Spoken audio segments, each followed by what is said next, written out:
Amigos, buenos días. Vamos a Texas el 22 de abril de 2019.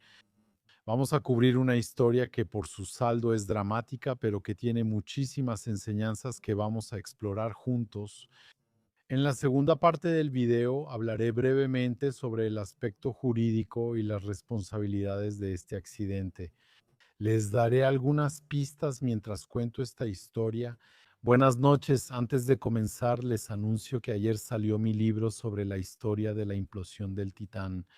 Muchos conocieron este canal entonces tras ese accidente.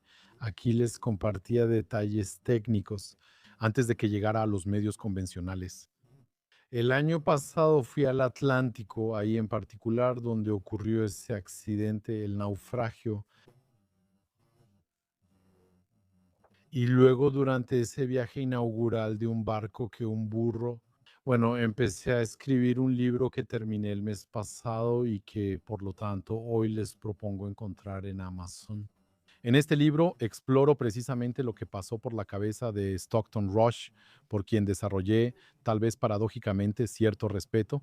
Durante la escritura de este libro, vamos a ver el papel que jugó Boeing, el papel que jugó la Universidad de Washington y cómo. Este hombre se vio acorralado y eso lo llevó a la inmersión 88, la cual fue fatal y terminó mal. Encuentra este libro en Amazon. Regresemos a nuestra historia. Es 22 de abril de 2019.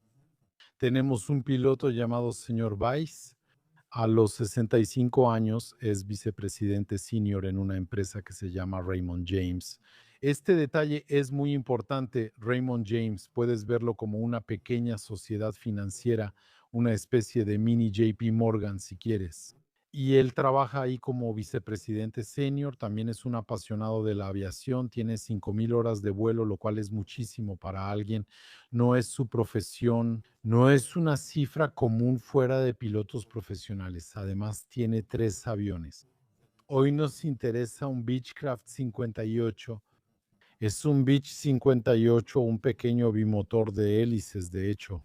Y además vamos a hacer un viaje en compañía de clientes, así que lo que pasa es que él como trabaja ahí, pues a menudo trata con prospectos y además con su trabajo es convertir esos prospectos en clientes que depositan su dinero en Raymond James para invertirlo en proyectos inmobiliarios y otros. Y ese día entonces estamos en Houston, muy temprano en la mañana, estamos en Houston, Texas, y luego vamos a ir hacia Kerrville, un pequeño aeropuerto municipal con 2 pistas. Está más o menos en línea recta a 360 kilómetros de Houston, entonces 360 kilómetros, bueno, en avión está bien, se sabe, por carretera, sin pausas, sin tráfico, sin obras, sigue siendo Cafaridini. Entonces, si queremos salir e ir y volver en el mismo día, pues un avión tipo Beech 58 es lo ideal. Entonces, a las 7 de la mañana la salida, ¿de acuerdo? Antes de las 7 las cámaras de vigilancia lo ven llegar solo, entonces sin los pasajeros. Harán una inspección previa al vuelo, pero les adelanto que está hecha al aventón. Solo revisa parcialmente el avión. De los 2 motores, solo checa el aceite de uno, saca la varilla, la revisa y la vuelve a poner en ese motor. El avión tiene dos, luego llegan 5 pasajeros, sumando 6 personas al cerrar las puertas. Estas personas son inversionistas potenciales, hay un arquitecto, todo eso, y se van para tratar de ver aquí un proyecto inmobiliario que va a tener lugar, que él insiste en mostrarles. Entonces el aparato va a despegar de Houston muy temprano en la mañana y luego va a comenzar su trayecto prácticamente hacia el oeste, hacia Kerrville. Para que se den una idea, ese día en Kerrville hacía 18 grados y el punto de rocío era 16. Entonces, no estamos muy lejos, hay 2 grados de diferencia, tenemos humedad que empieza a depositarse, hay nubes, estamos en OBC, como decíamos antes, 8 hectáreas, o sea, 8 de 8, cielo completamente cubierto de nubes a partir más o menos de 800 pies, de 800 a 1200, digamos. En promedio a 1000 pies tienes una cobertura nubosa que cubre todo el cielo. Entonces, estamos en una lógica de vuelo por instrumentos, así que el vuelo se va a realizar según las reglas de vuelo por instrumentos. Entonces, estamos hablando de IFR en términos de tipo de operación, estamos bajo la parte 91. Eso significa que estamos hablando de vuelo privado, vuelo privado. Aquí ya tenemos quizá un pequeño conflicto que notamos.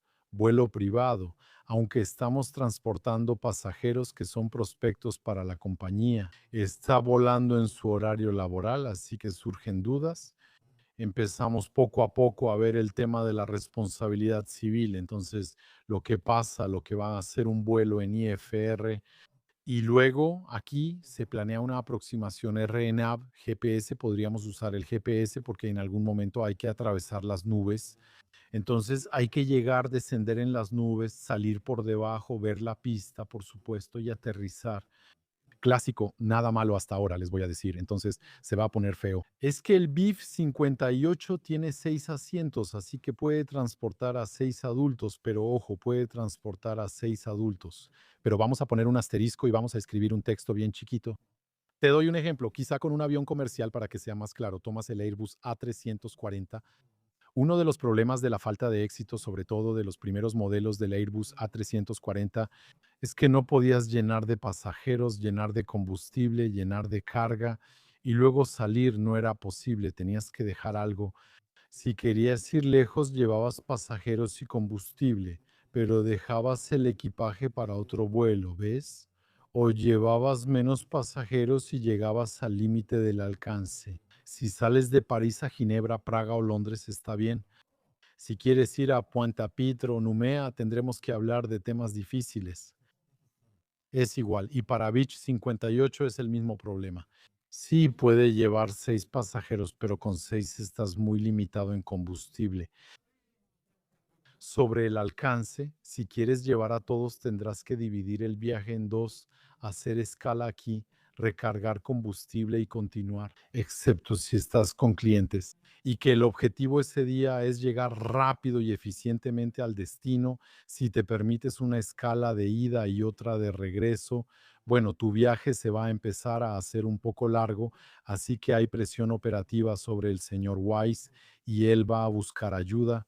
Lo que va a hacer es tomar una cantidad de combustible que es mínima, que está completamente fuera de lo mínimo. Iguales, eso normalmente significa, si estamos en una lógica legal de un vuelo IFR, debe llevar suficiente para ir al aeropuerto de Carville, debe llevar suficiente para ir a un aeropuerto alterno. Eso significa que si en Carville el clima se deteriora tanto que ya no es posible aterrizar, debe ser capaz de ir a un aeropuerto alterno y después, si ahí tampoco se puede, debe poder volar durante 45 minutos para reflexionar sobre su vida y las opciones que le quedan. Atención, esos son los mínimos legales, no un objetivo, como los mínimos legales para vuelo visual BFR.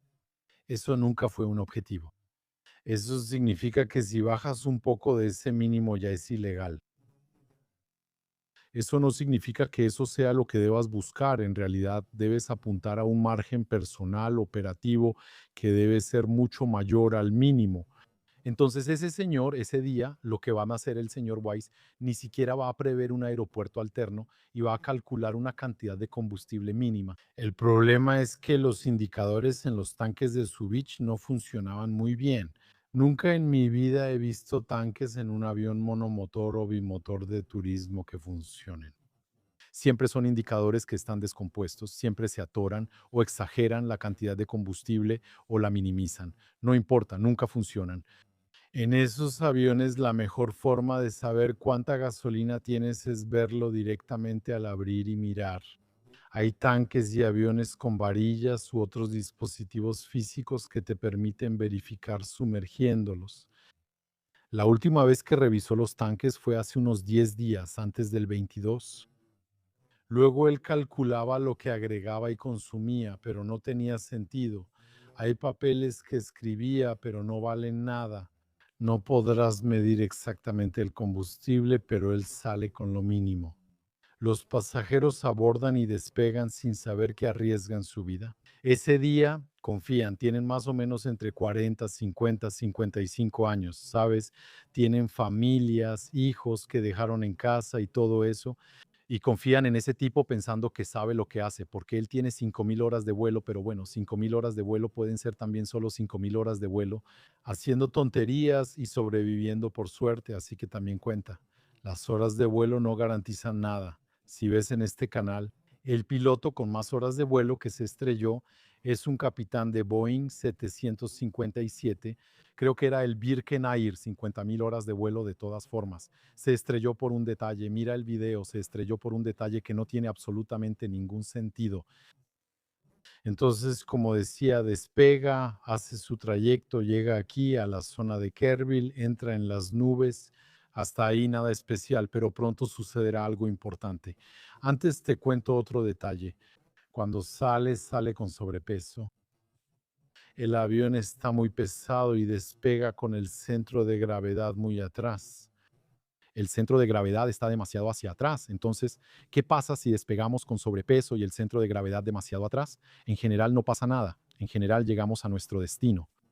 Excepto que si hacemos eso y tenemos el más mínimo problema en vuelo, como lo que va a pasar hoy, vamos a abrir las puertas del infierno. Es muy simple. Esto implica que si despegamos con sobrepeso en un bimotor, no hay problema. Pero si un motor falla, por ejemplo, podemos de manera bastante irresistible a veces irnos al suelo. Nada lo puede evitar y no podremos detenernos. Entonces, en realidad, mientras más nos comemos los minjes, más dependientes nos volvemos después. Hay condiciones. Observa el centro de gravedad.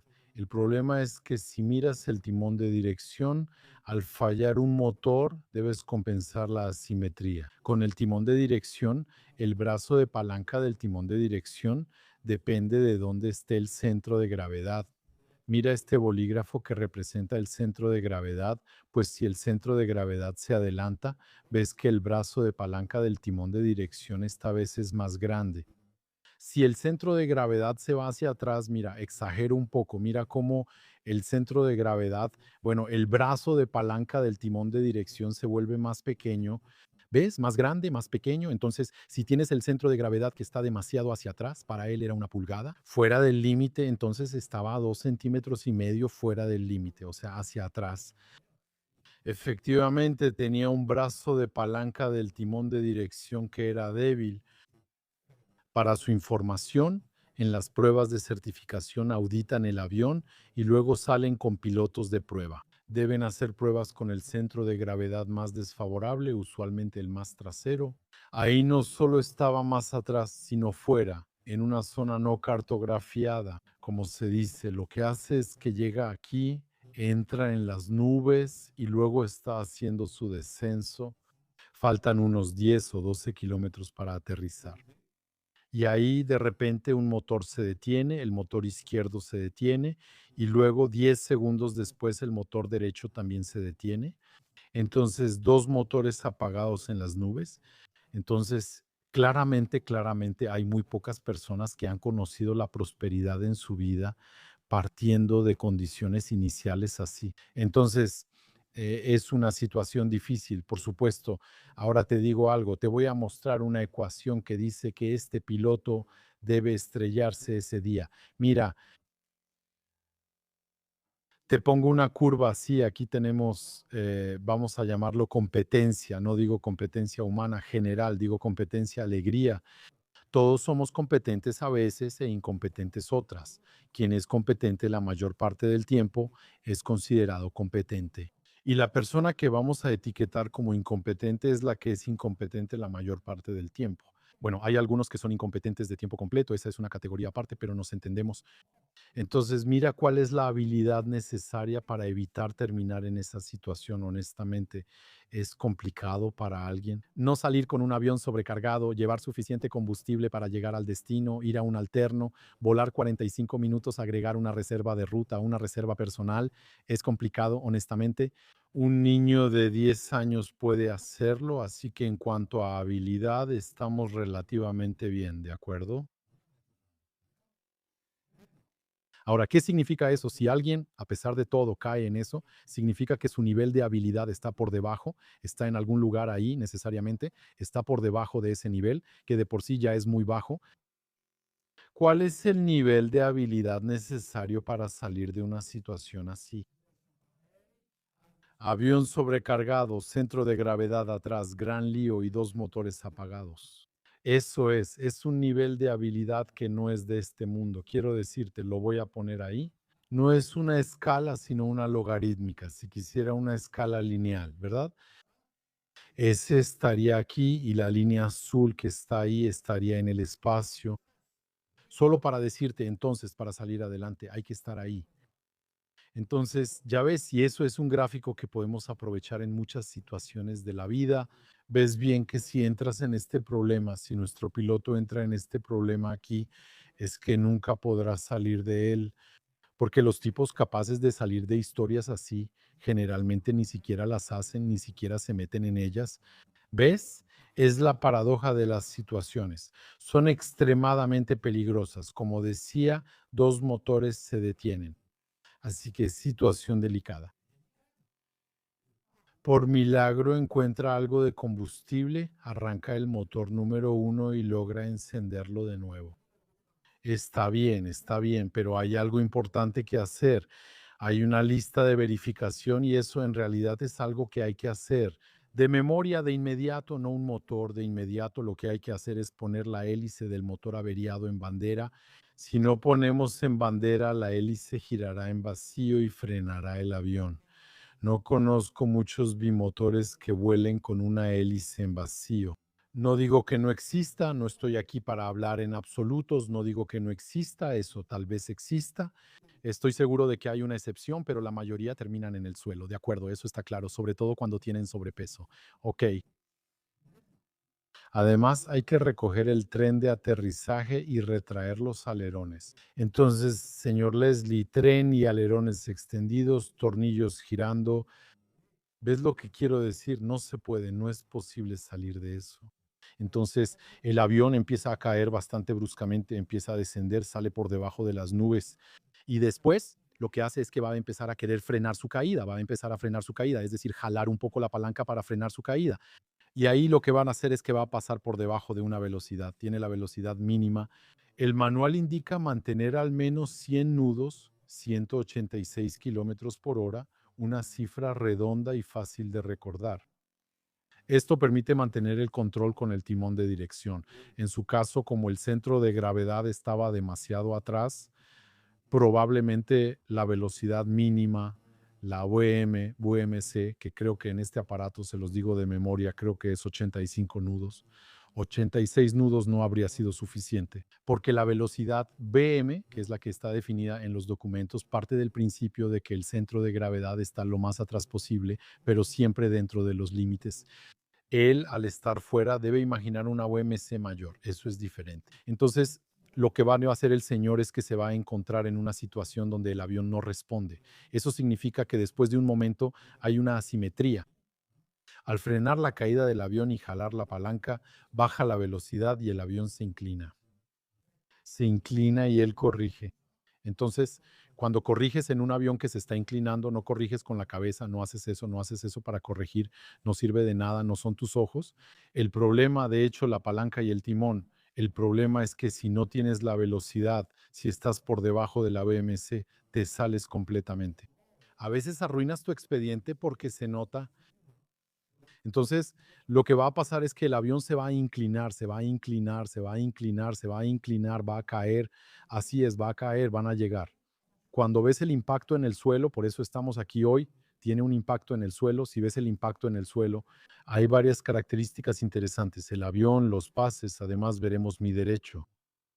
Eso muestra que la velocidad horizontal era muy baja. Eso suele permitir distribuir los restos. Si ves un punto de impacto aquí, otro a 150 metros y piezas entre ellos, sabes que hay alta velocidad horizontal. Aquí tienes todo el aparato, parece que fue colocado por una grúa. Todo está en el mismo lugar, primero, segundo, no hay incendio, no hay incendio, porque no había combustible, se acabó, volaba con los vapores de combustible. Entonces ahí tenemos a la policía, los vecinos que van a llegar al lugar buscando ese avión. Cuando lo encuentran, ven que hay 6 muertos adentro, todos murieron lamentablemente porque el impacto vertical fue extremadamente violento. los tanques casi vacíos y la hélice giraba sobre sí misma porque no estaba en bandera. El tren de aterrizaje y los alerones estaban desplegados. El tipo se puso completamente nervioso porque, bueno, el combustible él lo calculó probablemente con una precisión de 500 mililitros y pues bueno, se equivocó. Según su estimación, si aterrizaba 3 minutos después, habría logrado aterrizar y los motores se apagarían solos al llegar a la terminal del tarmac. Pero en este caso se detuvo 10 kilómetros antes. Entonces, aquí lo que pasó fue que las familias de las víctimas presentaron una denuncia contra Raymond James. Raymond James intentó defenderse ante la justicia, lo cual es una herejía porque nos damos cuenta de que Raymond James efectivamente prohibía, es cierto, a su favor, le prohibía al señor Weiss tomar el avión para llevar a los clientes. Es cierto, lo prohibían, pero eso es lo que llamamos un factor. Es un elemento que se añadirá al expediente, que se tomará en cuenta a su favor y que será considerado por el jurado según sus méritos, pero hay otros elementos. Lo que pagaba los vuelos es que no solo el señor Wise llevaba a clientes a obras de Raymond James, los clientes eran prospectos que lo hacían en horario laboral y la compañía pagaba los vuelos. Por ejemplo, hallamos un expediente donde pagaron 5.000 kilómetros en un día porque decían que querían defenderse. Decían que pensaban que estaban pagando kilómetros de auto porque él registraba los kilómetros, así que decían que pensaban que estaban pagando kilómetros de auto. Pero eso no aguantó mucho ante la justicia porque no es posible. 5.000 kilómetros en auto, eso no se sostiene en la carretera. Y fueron condenados a pagar 12.1 millones de dólares a los derechohabientes, así que fueron condenados a pagar una gran suma. Después intentaron recurrir en casación, apelaron y todo eso no llegó a nada, fue confirmado. Y de hecho me parece sorprendente de su parte, habiendo trabajado a menudo con abogados que demandan a los constructores y a otros responsables en accidentes. De hecho, buena parte de mis videos viene desde ese ángulo, no puramente del pilotaje, sino desde el ángulo de las responsabilidades del asegurador y todo eso. Me sorprendió porque debieron negociar antes de ir a juicio y comentarlo a los abogados de los derechohabientes. Escuchen, les ofrecemos 5 millones, no vale más. Así evitamos juicio, gastos, mala publicidad y nos separamos como amigos. Eso debieron hacer, pero fueron a juicio y empeoraron su caso. Muchas veces las empresas están en negación. Recientemente vi un reportaje en un aeropuerto y habían detenido a alguien con un montón de condones que claramente había tragado, los cuales estaban llenos de productos ilícitos que estaba traficando. Los sacaron frente a él en una bandeja de metal y él les dijo a los agentes de aduana, eso no es mío.